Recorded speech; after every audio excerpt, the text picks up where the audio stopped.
खबर शामिल करते हैं हासलपुर से। हमारे नुमाइंदे मोहम्मद शहजाद की रिपोर्ट के मुताबिक कायमपुरा में अफवाज पाकिस्तान से इजहार यकजहती के लिए एक शानदार रैली निकाली गई। इसमें शहरियों की बड़ी तादाद ने जोश व जज्बे के साथ शिरकत की। रैली के दौरान पाकिस्तान जिंदाबाद, अफवाज पाकिस्तान पाइंदाबाद के फलक शिगाफ नारों से फिजा गूंज उठी। इस मौके पर मरकजी अंजुमन ताजरान कायमपुरा के सीनियर रहनुमा राव अरशद अली नंबरदार ने खिताब किया। अफवाज पाकिस्तान को जबरदस्त खराज तहसीन पेश करते हुए कहा, मई 2025 की जंग ने पाकिस्तान तारीख में एक नाकाबिले फरामोश बाब रकम किया। ये मौक़रा न सिर्फ हमारी कौमी गैरत की अलामत है बल्कि अफवाज पाकिस्तान की बेमिसाल पेशा वराना सलाहियत और कौम की इत्तेहाद का जिंदा सबूत भी है। इन्होंने कहा कि भारत ने बालादस्ती के ख्वाब देखे मगर पाक अफवाज ने अपनी हिकमत अमली, जदीद टेक्नोलॉजी और अज़्म समीम की साथ दुश्मन के नापाक इरादों को खाक में मिला दिया। महदूद वसाइल के बावजूद हमने दुनिया को पैगाम दिया है कि पाकिस्तान का दफा नाकाबिले तहसीर है। इस मौके पर कायमपुरा के सियासी व शख्सियत ने आलमी तनासर पर रोशनी डालते हुए कहा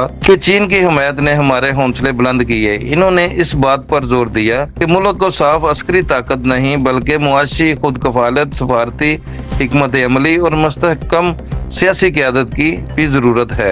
आखिर में शुरका ने ये अहद किया, हम कौमी यकजहती के बयानिए को फरोग देंगे, मीशत को टैक्स असलाहत और बरामदात और खुद कफालत के जरिए मजबूत करेंगे। चीन समेत दीगर दोस्त ममालिक से सफारती ताल्लुकात को मजीद वसअत देंगे। सिविल व अस्करी इदारों में आहमंगी को फरोग देंगे। पाकिस्तान सिर्फ एक मुल्क नहीं बल्कि हमारे दिलों की धड़कन है। अफवाज पाकिस्तान हमारा फख्र है और हमारे नौजवान नस्ल हमारा मुस्तकबिल।